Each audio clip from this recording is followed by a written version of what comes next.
And we have another great show for you, and that includes our top story.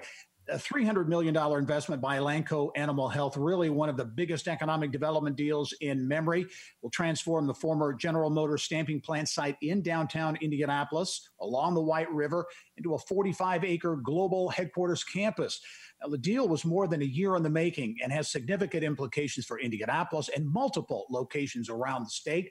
For some perspective on how and why it happened and what's next, I'm pleased, as always, to be joined by Elanco President and CEO Jeff Simmons. Jeff, welcome to the program. Great to be here, Gary. This, again, a highly anticipated deal, a big deal for Indiana. All indications that we're receiving, it got down to Indianapolis and Kansas City for that final decision. Jeff, as you look at it, when everything, you blow all the smoke away, what were really the deciding factors in choosing Indianapolis and Indiana for this big investment?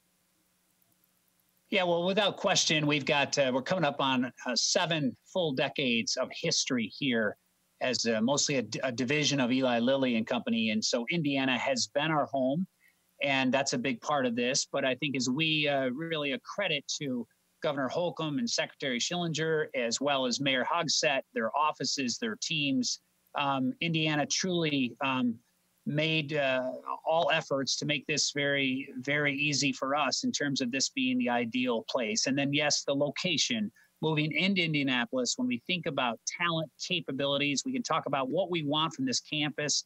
It excites us to move to the west side of the river in the city as well and be part of that community. So a lot of things coming together and bigger partners like Purdue and Agrinovus as well. Yeah, you mentioned that the city and state heavy involvement, of course. How about that involvement by Purdue? How important to have that world-class ag institution and tech institution on board in this project? Yeah, I mean, what Mitch Daniels and Purdue University are doing we look globally at academics, research, the talent. We hire a lot of Purdue talent.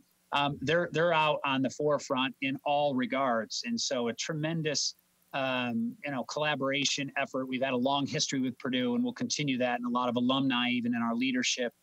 I think, Gary, the other big driver here is we look at this campus and we think about what we want to do. A lot of this was driven by a significant transformation in Elanco. We're 67 years old as a company. We've spun out of Eli Lilly the last couple of years, become a New York Stock Exchange independent company, quickly then acquired Bayer. And so really since 2007, we're 4 times bigger. We're in 19 species of animals, where back when I started, it was, cattle and pigs and poultry. We're very big in pets. We're big in retail and through the vet clinics. So the complexity of this really made us have to look at a campus of the future.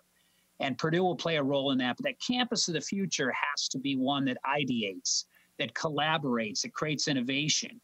And we did a post-COVID work study as well to look at what our needs are, and then to be able to bring partners in. It has to become a destination. Ultimately, our bigger vision is that on the west side of that river in Indianapolis, on this campus, we want to create a epicenter that actually, for the 19 species of animals and the health and the well-being of those animals, we create the innovation and the history we've had, manufacturing, as well as new capabilities, artificial intelligence, the microbiome, some of the research, as well as even the digital, the ability to reach and be the bridge to over 100 countries and the multitude of animals that we serve.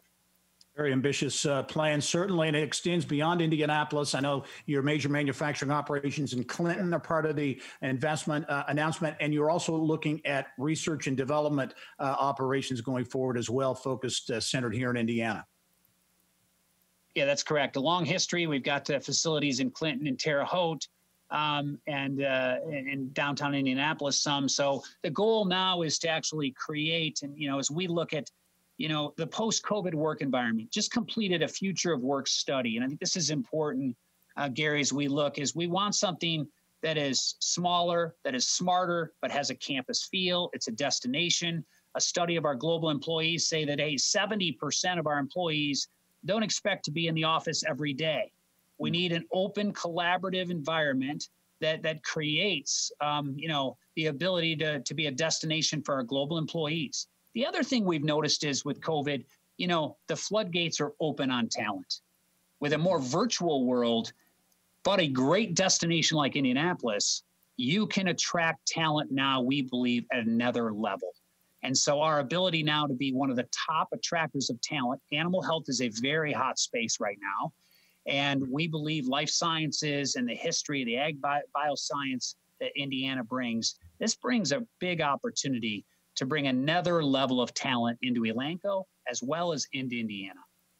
A major deal for Elanco and for Indiana, of course. Elanco CEO Jeff Simmons, great to see you as always. I know we'll be talking a lot more with you about this going forward. Thanks for joining us. Thank you, Gerry. Be safe.